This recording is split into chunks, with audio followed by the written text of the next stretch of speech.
Hello friends, मैं शालिनी पांडे स्वागत करती हूं आप सभी के आपके अपने YouTube channel Shalini beyond study में। आज बात कर रहे होंगे creative support for inclusive education के बारे में, जो कि हमारा है समावेशी शिक्षा के लिए सहयोग को विकसित करना।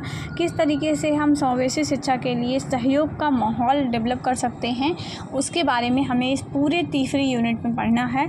3.1 में हमें पढ़ना है yearly identification intervention for inclusion, मतलब शीघ्र पहचान और शीघ्र हस्तक्षेप। समावेशन के लिए शीघ्र पहचान और शीघ्र हस्तक्षेप क्या होता है वो हमें जानना है। ये बहुत ही इजी टॉपिक है, लेकिन इससे क्वेश्चन बनने के चांसेस भी उतने ही ज़्यादा रहते हैं। ठीक है, आप पेपर उठा के देखेंगे, आपको बहुत हार्ड टाइप क्वेश्चन आपको देखने को नहीं मिलता है। ठीक है, तो जो इजी टॉपिक रहते हैं आपको उनको ज़्यादा फोकस करके आपको यहाँ पे पढ़ना है। शीघ्र पहचान आप जानते हैं, शीघ्र का मतलब होता है जल्दी से, पहचान का मतलब होता है समस्या की जांच।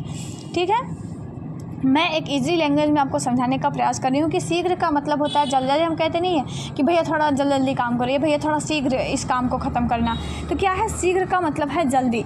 ठीक है, तो ये शीघ्र पहचान का अर्थ समझेंगे तो जब किसी बच्चे व व्यक्ति को कोई रोग या अक्षमता है तो उसकी पहचान हम जल्दी से जल्दी कर लेंगे तो उसका उपचार भी हमारे लिए आसान हो जाएगा। जैसे हम किसी भी समस्या की जितनी जल्दी पहचान कर लेते हैं उतना ही जल्दी हम उसका समाधान भी कर सकते हैं। अगर हमें समय से पता चल गया कि हाँ इनको चोट लगी है, ठीक है, तो चोट लगने का हमें कारण पता चल गया है, हमने पहचान कर ली कि हाँ चोट लगी है, फिर हम कारण पता करेंगे कि हाँ चोट कैसे लगी है, तो उसका उपचार भी हम उतना ही जल्दी कर सकते हैं। प्रारंभिक पहचान जो है वो बचपन के वर्षों में किसी भी विकलांगता या विकासात्मक विविधता को पहचानने और प्रारंभिक हस्तक्षेप को समझने की प्रक्रिया को ये व्यक्त करता है। मतलब प्रारंभिक पहचान जो होती है वो शुरुआती वर्षों में, जो शुरुआती समय होता है बच्चे के, जैसे जन्म के तुरंत बाद या जन्म के 1-2 साल बाद, इन समय में हम बच्चे की विकलांगता का या उसकी विकासात्मक में जो भी परेशानियाँ हैं उनको, उसकी विविधताओं की पहचान करके हस्तक्षेप करते हैं। तो ये प्रक्रिया आपकी शीघ्र पहचान कहलाती है। इसमें सीखने की कठिनाई या किसी भी विकासात्मक देरी को प्रारंभिक पहचान बच्चों और उनके परिवार के जीवन में एक बड़ा और सकारात्मक बदलाव ला सकती है। अगर समय से हम बच्चे की पहचान करते हैं तो हम कहीं ना कहीं बच्चे के डेवलपमेंट के लिए कुछ बहुत बेहतर कर सकते हैं। देर से पहचान करने पर जितना देर पहचान करेंगे, दिया गया उपचार भी उतना ही लेट असर करेगा। ठीक है, तो हमें जब हम समय से पहचान किसी बच्चे के कर लेते हैं तो बहुत जल्दी जो है हम बच्चे की अन्य जो सुविधाएं हैं वो प्रदान कर सकते हैं। प्रारंभिक पहचान जो है वो विकासात्मक देरी या विकलांगता के शुरुआती संकेतों और लक्षणों को पकड़ने और सीखने व स्कूल में जोखिम वाले बच्चों की पहचान करने के लिए एक लाभदायक स्थिति होती है। अक्षमता की पहचान करने के लिए एक सामान्य व्यक्ति के विकास की संपूर्ण जानकारी होना आवश्यक होता है। जैसे हम जिस भी बच्चे की अक्षमताओं की पहचान करने जा रहे हैं तो हमें एक सामान्य बच्चे में क्या क्या चीज़ें होती हैं, किस तरीके से सामान्य बच्चा वर्क करता है, मतलब एक सामान्य व्यक्ति के बारे में हमें पूरी जानकारी होनी चाहिए, तब जाकर हम किसी अक्षम व्यक्ति की पहचान कर सकते हैं। जैसे बच्चे के जन्म के बाद तुरंत रोना या न रोने, बच्चे का रंग व शरीर का आकार सही होना या ना होना, सभी जानकारी सामान्य व्यक्तियों को होनी चाहिए। मतलब जो भी पहचान कर रहा है उसको सारी जानकारी होनी चाहिए कि बच्चे जन्म के बाद रोते हैं या बच्चे का शरीर का रंग कैसा होता है, हर जानकारी रहेगी तो अच्छे से पहचान भी हो जाएगी। शीघ्र पहचान का अर्थ है कम से कम समय में, अर्थात जन्म से लगभग 6 माह तक उसकी पहचान करना। जब हम बच्चे को जल्दी से जल्दी पहचान जाएंगे तो उसे उपचार के माध्यम से हम ठीक भी कर सकते हैं। जितना जल्दी हम बच्चे की पहचान कर लेंगे उतना ही जल्दी हम उसको ठीक भी कर सकते हैं। अब बात करते हैं विकलांग बच्चों की पहचान की। तो विकलांग जो बच्चों को मतलब जो हस्तक्षेप और सहायता की ज़रूरत जो है वो होती है। मौखिक भाषा में इनको कठिनाई होती है, मतलब मौखिक भाषा को बोलने में कठिनाई होती है, जैसे बोलने और शब्दों या वाक्यों को धीमा विकास होता है, इनको उच्चारण में परेशानी होती है। ये सारी चीज़ें पहचान की जाती हैं। नए शब्द सीखने में कठिनाई होती है, बोलते समय उपयोग किए जाने वाले शब्दों की खोज में कठिनाई होती है। तो ये सारी चीज़ें अगर किसी बच्चे में आ रही है तो हम पहचान कर सकते हैं कि वो बच्चा श्रवण बाधित है या जो है अन्य प्रकार की डिसेबिलिटी का शिकार है। सरल निर्देशों को समझने व पालन करने में इनको कठिनाई होती है, प्रश्नों को समझने में इनको कठिनाई हो सकती है, कहानी कहने में ये इनके अंदर रुचि की कमी हो सकती है।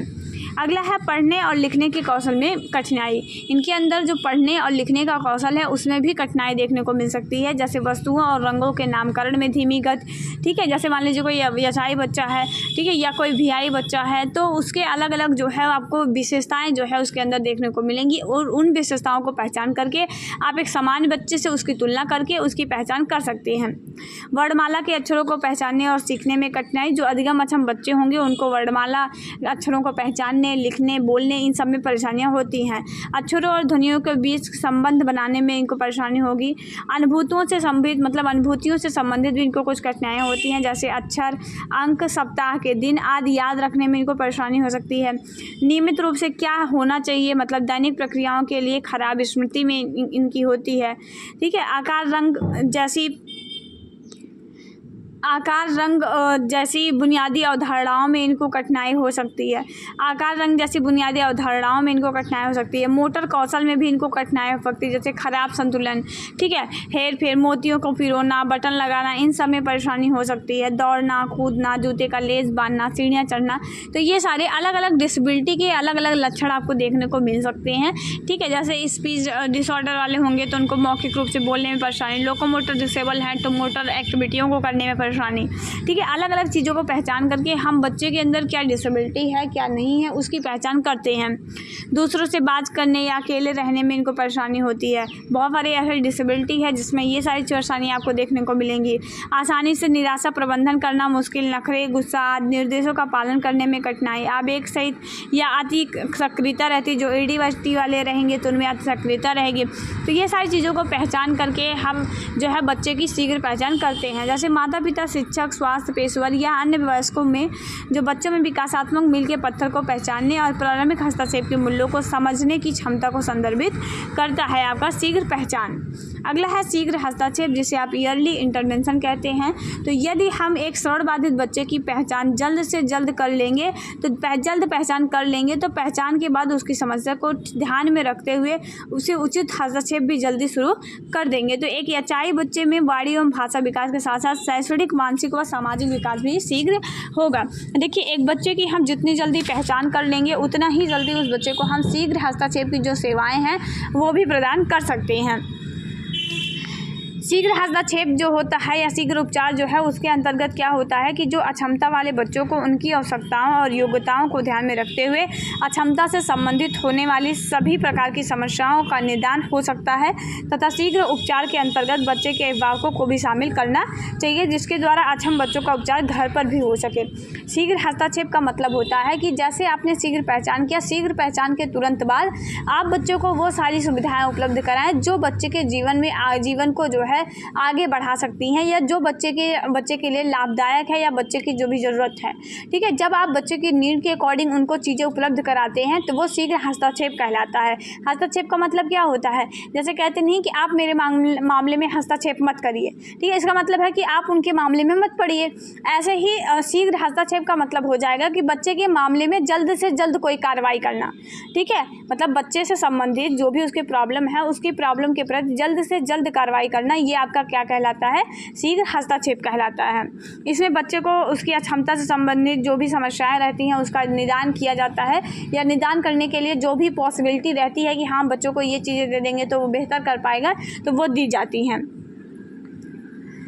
बात करते हैं तो शीघ्र हस्तक्षेप एक ऐसी प्रक्रिया है जिसके माध्यम से हम बच्चे की समस्या का समाधान किया जाता है। मैंने आपको जो बताया कि ये बच्चे की जो भी प्रॉब्लम रहती है उसका हम जो है कुछ भी ट्रीटमेंट जो है अपने हिसाब से किया जाता है ताकि बच्चे की उन्नति हो सके, बच्चा समाज से जुड़ सके। शीघ्र हस्तक्षेप को तभी प्रभावी माना जाएगा जब अक्षमता को पहचान लिया जाएगा। शीघ्र हस्तक्षेप ऐसे बच्चों के लिए उपयोगी होता है जिसमें मांसपेशियों से संबंधित समस्याएं अधिक पाई जाती हैं। मतलब जिन बच्चों में मांसपेशियों से संबंधित समस्याएं अधिक पाई जाएंगी ऐसे बच्चों की पहचान की जाती है, जिसके कारण समय के अनुसार बच्चे का जो शारीरिक विकास नहीं होते, जैसे गर्दन का टेढ़ा मेढ़ा होना, बैठने व खड़े होने में समस्या होना, चलने में समस्या होना, समय के अनुसार भाषा वाणी का पिछड़ापन, इन सबको दूर किया जा सकता है। शीघ्र हस्तक्षेप कार्यक्रम के अंतर्गत व्यक्ति की विकलांगता को रोकने का प्रयास किया जाता है, मतलब व्यक्ति की विकलांगता आगे बढ़ने ना पाए, इसके लिए प्रयास किया जाता है शीघ्र हस्तक्षेप में।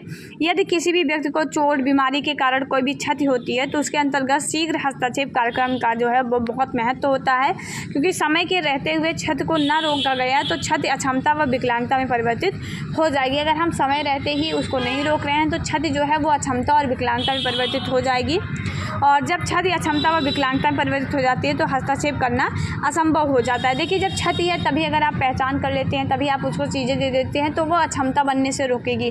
मान लीजिए वो अक्षमता है तो अगर आप उसको सुविधाएं दे देते हैं तो वो विकलांगता बनने से हम उसको रोक सकते हैं। लेकिन अगर आप विकलांग होने के बाद उसको सुविधाएँ प्रदान करते हैं तो फिर जो है वो चांसेस कम रहेंगे कि बच्चा पहले जैसा नॉर्मल हो जाए। ठीक है, इसीलिए ज़रूरी है कि समय से पहचान कर ली जाए और समय पर ही उसको चीज़ दी जाए, ताकि कोई भी बीमारी, कोई भी क्षति, कोई भी अक्षमता उसके विकलांगता का रूप धारण न कर पाए।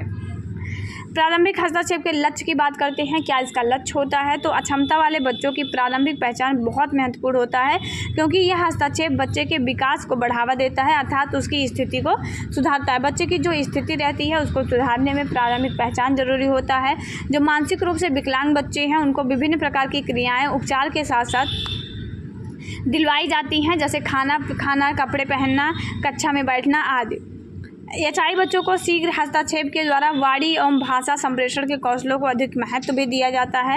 एचआई बच्चों के शीघ्र हस्तक्षेप के द्वारा वाणी एवं भाषा संप्रेषण के अधिक से अधिक क्षति होने से रोकने तथा विकलांगता बनने वाली स्थिति पर नियंत्रण लेने के लिए परिवार की रूपांतरिक कार्यप्रणाली को उजागर करने के माध्यम से बढ़ावा दिया जाता है। मतलब है बच्चे के अंदर जो भी कमियां हैं उसको रोकने का हमें, मतलब वो कमियां आगे ना बढ़े, वो कमियां वहीं पे रुक जाएं, ठीक है, वो विकलांगता ना बने, उसको लिए प्रयास किया जाता है। माता पिता व परिवार के सभी सदस्यों के शीघ्र हस्तक्षेप प्रक्रिया में शामिल किया जाता है, क्योंकि एक चिकित्सक पूरे समय अक्षम बच्चों के साथ नहीं रह सकता। और शीघ्र हस्तक्षेप में क्या होता है कि परिवार के सभी सदस्यों को इंक्लूड किया जाता है, क्योंकि एक चिकित्सक जैसे एज अ टीचर मैं आपके साथ मात्र 1 घंटे 1.5 घंटे, मान लीजिए क्लासरूम में आपका है तो 4 पीरियड 5 पीरियड ही आपके साथ है, बट पेरेंट्स और जो फैमिली मेम्बर्स रहते हैं वो हमेशा बच्चों के साथ रहते हैं, ठीक है, 24 आवर उनके साथ रहते हैं, तो वो बच्चे पर ज़्यादा ध्यान दे सकते हैं। इसीलिए बच्चों को भी, बच्चे के पेरेंट्स को भी, उनके जो फैमिली मेम्बर्स हैं उनको भी शीघ्र हस्तक्षेप की प्रक्रिया में लागू, मतलब शामिल किया जाता है। बात करते हैं इसके महत्व पर, क्या महत्व होती है, ठीक है। तो प्रारंभिक पहचान या प्रारंभिक हस्तक्षेप का महत्व जो है वो विकलांगता को रोकने के लिए तथा बच्चे में वाणी और भाषा विकास करने के लिए यह महत्वपूर्ण होता है, क्योंकि जो प्रारंभिक अवस्था में है, तो प्रारंभिक अवस्था में मतलब 0 से जो 6 वर्ष के अंतर्गत बच्चे के मस्तिष्क का विकास लगभग 80% तक हो जाता है। आप जानते हैं कि ये 6 वर्ष तक का समय जो है बच्चे के भाषाई विकास, मस्तिष्क विकास सभी के लिए इम्पॉर्टेंट होता है। इसीलिए चाहिए कि इस अवस्था में शीघ्र पहचान करके उपचार जो है वो शुरू कर दिया जाए। तो बच्चे में बची हुई वाणी एवं भाषा का जो विकास है वो शुरू हो जाता है, तथा प्रारंभिक अवस्था में बालक किसी भी कार्य को सीखने के लिए हमेशा क्या रहता है, तैयार रहता है। अर्थात ऐसी अवस्था होती है जिसके अंतर्गत बालक ज़्यादा सीखता है। और प्रारंभिक हस्तक्षेप से माता पिता का दृष्टिकोण जो है वो सकारात्मक करते हुए बच्चे की अक्षमता को तुरंत प्रभाव से पहचान का शुरुआत, मतलब जो उपचार है वो कर देनी चाहिए। अब इसके बात करते हैं कौन कौन इसके प्रारंभिक हस्तक्षेप के जो सेवादाता होते हैं, मतलब कौन कौन हैं जो प्रारंभिक हस्तक्षेप में भागीदारी देते हैं।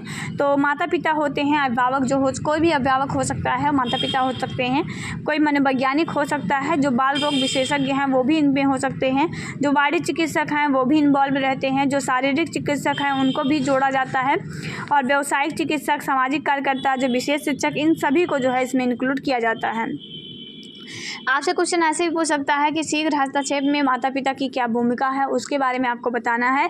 तो शीघ्र उपचार में माता पिता की जो भूमिका है बहुत ज़्यादा महत्वपूर्ण मानी जाती है, क्योंकि बच्चे के जीवन के जो शुरुआती समय होता है मतलब माता पिता से होती है। एक छोटा बालक सामाजिक व्यवहार की प्रक्रिया भी अपने माता पिता से सीखता है, अर्थात जो प्रारंभिक सामाजिक व्यवहार की प्रक्रिया है, ठीक है, उसकी शुरुआत जो है वो बच्चा अपने घर से ही शुरू करता है। यही सामाजिक व्यवहार जो है बच्चे की भविष्य की जो है वो नींव रखता है, या बच्चे का जो समाजीकरण होता है वो सबसे पहले उसके परिवार से ही होता है। ठीक है, तो परिवार जो है एक बहुत महत्वपूर्ण एजेंसी होती है बच्चे के समाजीकरण के लिए। और बच्चा बहुत सारे ऐसे सामाजिक व्यवहार जो है वो बच्चे की नींव होती है वो उसके अपने परिवार से सीखता है। ठीक है, और परिवार जो है वो उसको बहुत सारी चीज़ें रहती हैं जिसको वो सिखाता है, मतलब नैतिक मूल्य, नैतिक कर्तव्य, ये सारी जो चीज़ें हैं वो परिवार से ही बच्चा सबसे पहले सीखता है। इसीलिए जो शीघ्र हस्तक्षेप कार्यक्रम है उसको सफल बनाने के लिए विशेषज्ञ के साथ साथ जो है वो परिवार के भी सहयोग की ज़रूरत होती है। अतः जो भी अभिभावक हैं उनको संपूर्ण जिम्मेदारी व रुचि के साथ अपनी अपनी भूमिका को निभानी चाहिए। और इस तरह के जो भी कार्यक्रम हो उनमें अभिभावक, सामाजिक कार्यकर्ता, भौतिक व व्यावसायिक चिकित्सक, मनोवैज्ञानिक एवं वाणिज्य चिकित्सक साथ साथ मिलकर के जो है वो अपना काम करते हैं। मतलब बात करें तो इसमें सभी प्रकार के जो सदस्य रहते हैं जो कि बच्चे के डेवलपमेंट में अपना योगदान दे सकते हैं, उन सभी को इसमें इंक्लूड किया जाता है।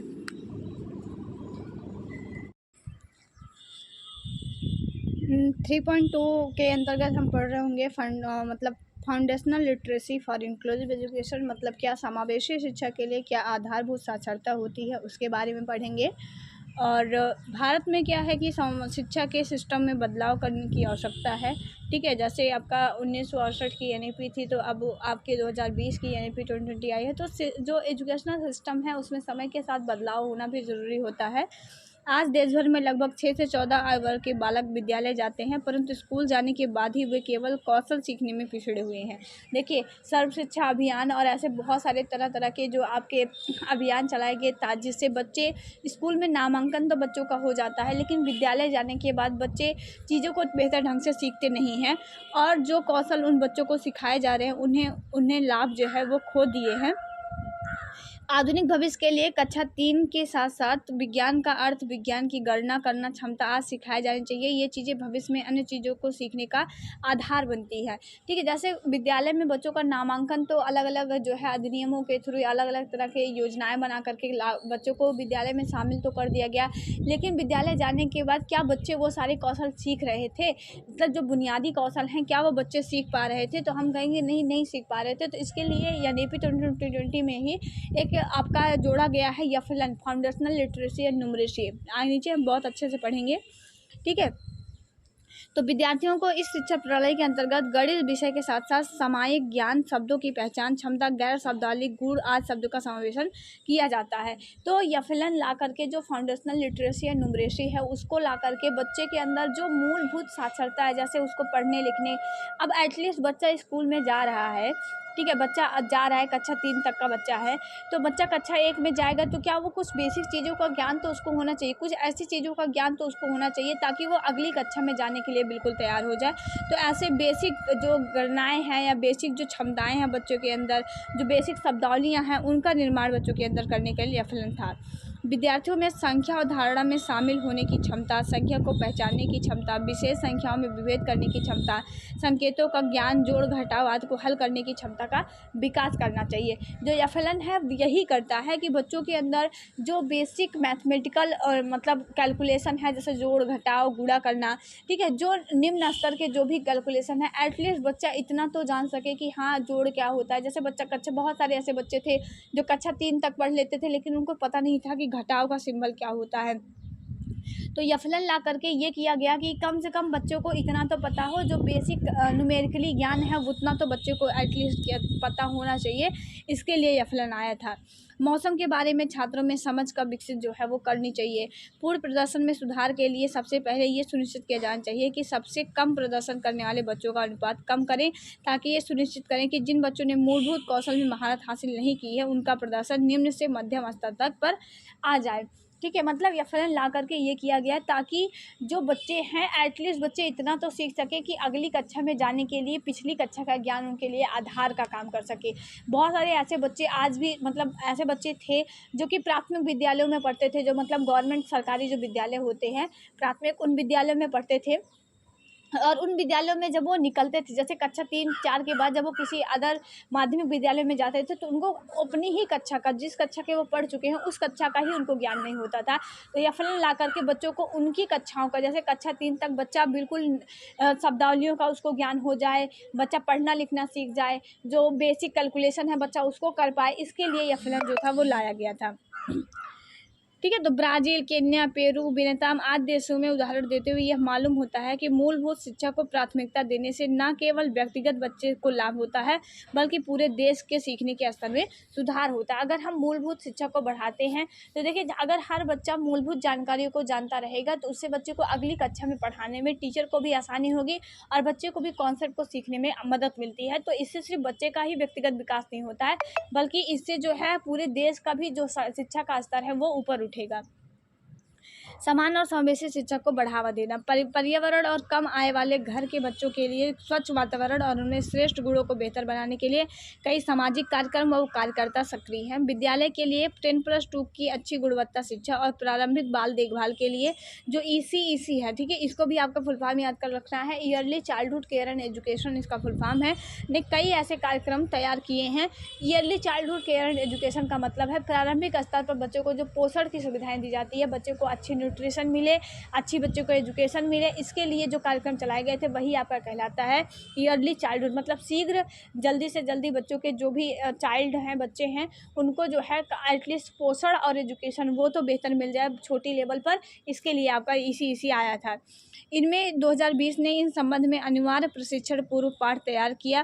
Pre school foundational of learning यह सुनिश्चित करती है कि बच्चे ग्रेड 1 में प्रवेश करते ही स्कूल के लिए तैयार हो जाए और प्राथमिक स्कूल स्तर पर ड्रॉप आउट की जो संख्या है उसमें कमी आए। मतलब जो बच्चे प्राथमिक स्तर पर, बहुत सारे ऐसे बच्चे जो पोषण की वजह से या मतलब उनको चीज़ें समझ में नहीं आती या परिवार का जो है परिवार देखभाल नहीं कर सकता या सुविधाएं नहीं दे सकता, इस वजह से बहुत सारे ऐसे बच्चे जो ड्रॉप आउट कर जाते हैं, मतलब विद्यालय छोड़ जाते हैं। तो ऐसे बच्चे विद्यालय न छोड़े, उनके विद्यालय में संख्या मेंटेन रहे। और जो बच्चे प्राथमिक स्तर पर पढ़ने लायक हैं वो विद्यालय नहीं जा पा रहे हैं तो उनको विद्यालय में लाना, ये सारे काम ये चीज़ें करती हैं। कई शोध अवधारणा से पता चलता है कि पूर्व प्राथमिक शिक्षा का अत्यधिक महत्व है क्योंकि यह बच्चे को एक कुशल और उत्पादक शैक्षिक भविष्य शुरू करने के लिए एक ठोस आधार प्रदान करता है। देखिए, पूर्व प्राथमिक स्तर बहुत ही ज़्यादा महत्वपूर्ण होता है। अगर बच्चा प्राथमिक स्तर पर ही कमज़ोर हो जाएगा, उसको बेसिक कैलकुलेशन, बेसिक शब्दावलियों का ज्ञान, बेसिक पढ़ना लिखना अगर उसको प्राथमिक स्तर पर भी नहीं आएगा तो अगले स्तर पर भी जाने पर बच्चे जो है वो नहीं जाएंगे या फिर बच्चे ड्रॉप आउट कर जाएंगे। तो इन सारी समस्याओं से निजात पाने के लिए ये आपका ये जो NEP मतलब जो आपका YFLN है और जो ECEC कार्यक्रम, ये सारे बहुत तरह के कार्यक्रम चलाए जा रहे हैं जो आगे भविष्य को एक ठोस आधार देते हैं अगली कक्षा में प्रोन्नत के लिए। उसके साथ ही साथ गरीब परिवार, जो ग्रामीण दूर दराज के बच्चों को जो विशेष रूप से सामाजिक और आर्थिक वंचित श्रेणी के हैं, वे उन्हें ANEP इन क्षेत्रों को प्राथमिकता देने के लिए प्रतिबद्ध है। ठीक है, अब थोड़ा सा हम अच्छे से कॉन्सेप्ट समझते हैं। YFLN का क्या, न्यूमरेसी लिटरेसी का क्या बढ़िया कॉन्सेप्ट है, बहुत अच्छा है और ये बहुत बढ़िया मतलब है। जब इसका इम्प्लीमेंटेशन होगा, जब ये विद्यालयों में लागू होगा, ठीक है, जैसे जब विद्यालयों में बच्चों को ये मूलभूत साक्षरता का ज्ञान और संख्यात्मक ज्ञान बच्चों को दिया जाएगा कक्षा 3 तक सभी बच्चों को, तो ये बहुत अच्छा रिजल्ट जो है वो निकल के आएगा इसका। ठीक है, तो आधारभूत साक्षरता और संख्यात्मक ज्ञान जो है वो पढ़ने लिखने और गणित में बुनियादी कौशल को संदर्भित करता है, जो मैंने आपको ऊपर ही बता दिया। यह कक्षा 1 से 3 तक के अंत तक मूलभूत पाठ को पढ़ने और समझने एवं सरल गणितीय गणना को करने की क्षमता को संदर्भित करता है। एटलीस्ट बच्चा कक्षा 1 जब 3 तक पहुँचे, कक्षा 1 से लेकर कक्षा 3 तक के बीच में बच्चे को जो बेसिक पढ़ने लिखने की क्षमता है, बेसिक जो गणितीय ज्ञान है उसको सिखाने की क्षमता को संदर्भित करता है। YFLN के तहत क्या है, प्री स्कूल से लेकर के मतलब प्री स्कूल को बेहतर बनाने का प्रयास किया गया है। मतलब आंगनबाड़ी जैसे स्थानों पर ही बच्चे को अक्षर ज्ञान मिल जाए, वहीं कक्षा 3 तक पहुँचते पहुँचते बच्चों को उस स्तर पर पहुँचा दिया जाए जहाँ पे वाक्य बनाना सीख जाए और गिनती करना सीख ले। ठीक है, YFLN का लक्ष्य अगर हम बात करते हैं तो एक विद्यालय में सक्षम वातावरण बनाना, वह 2025 तक प्राथमिक कक्षा में बुनियादी साक्षरता और संख्या ज्ञान का सार्वभौमिक जो अधिग्रहण है उसको सुनिश्चित करना है।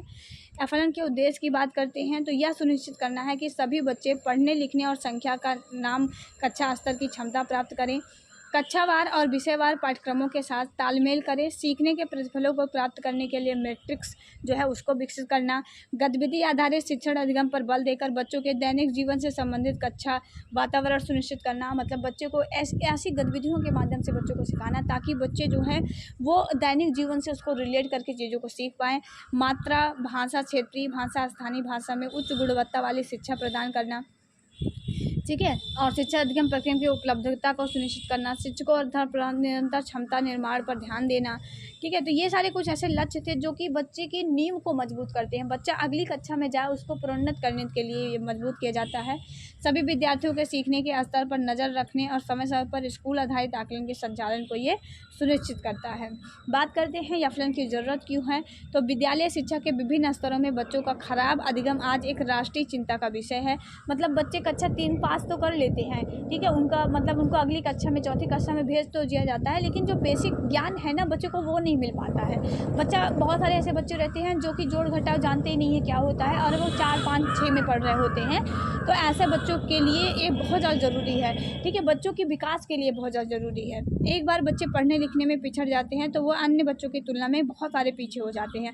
ठीक है, जैसे मान लीजिए अगर आपका बेसिक ही क्लियर नहीं है, कक्षा 2 में आपका बच्चे का अच्छा स्तर ही नहीं है, 3 में कोई मतलब उसको कोई ज्ञान ही नहीं है, तो अगर आप 5 उसको डायरेक्ट 5 की चीज़ों को पढ़ाएंगे तो वो वही बच्चा आगे चल के कमज़ोर बच्चे में उसकी काउंटिंग होगी। ठीक है, लेकिन जब आप बेसिक से उसकी नींव को ही मजबूत करके चलेंगे तो आगे जब आप घर बनाएंगे, जो छत आप खड़ी करेंगे वो भी बहुत अच्छा होगा।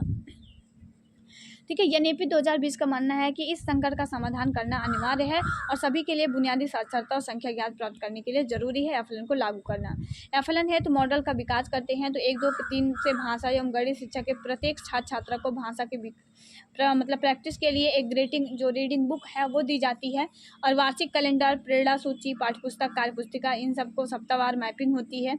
प्रेरणा सूची में दिए गए अधिगम के स्तरों पर आधारित दैनिक एवं साप्ताहिक शिक्षण योजनाएं, आधारशिला शिक्षक संदेशिका में कक्षा 1 से 3 तक गणित एवं हिंदी के लिए दैनिक एवं साप्ताहिक शिक्षा योजना। ठीक है, ये प्रिंट चेतना और लोगो ग्राफिक पठन द्वारा बच्चों को खेल खेल में मौखिक भाषा का विकास, मतलब बच्चों को पढ़ाने के लिए एक ऐसा माध्यम तैयार किया जाता है जिसमें बच्चा खेल खेल में इन्वॉल्व होकर के चीज़ों को अच्छे से कर सके। भाषा एवं गणित को उपयुक्त समय देने के लिए समय सारणी में बढ़ाकर समय निर्धारित करना ताकि भाषा और जो गणित है, मतलब जो लैंग्वेज एंड मैथमेटिक्स है, उसको बेहतर ढंग से बच्चों को पढ़ाया जा सके। इसके लिए जैसे देखो मैथमेटिक्स बहुत सारे बच्चों को शुरुआत में मैथ पढ़ना जो है कठिन लगता है, तो आप उसको थोड़ा सा ज़्यादा टाइम दे के पढ़ाइए। लैंग्वेज पढ़ना सभी बच्चों के लिए सरल नहीं होता, तो लैंग्वेज को आपको ज़्यादा टाइम दे के पढ़ाइए। मतलब आपको इस तरीके से पूरे करिकुलम को मॉडिफाई करना है ताकि बच्चा आधारभूत साक्षरता और संख्यात्मक ज्ञान उसके अंदर विकसित हो सके। 2025 तक 3 से 9 आय वाले जो बच्चे होंगे उनको बुनियादी साक्षरता प्रदान करना, ये इसका लक्ष्य रखा गया है। ठीक है, तो ये बताया गया है जैसे प्राइमरी में जो होता है, मतलब ग्रेड 1 और प्राइमरी सेकंड में, प्राइमरी थर्ड में, ये सारी चीज़ें आपको दी गई हैं। और अगर हम बात करते हैं किस कक्षा तक बच्चे को कितना बेसिक ज्ञान देना चाहिए, उसका एक छोटा सा डेमो इसमें दिया गया है।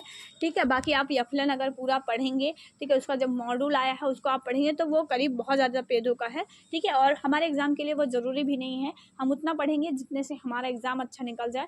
ठीक है, जब हमारे हाथ में कोई नौकरी रहती है या जब हम कहीं से सशक्त रहते हैं तब ज्ञान जो रहता है हमारा ना, वो भी काम करता है।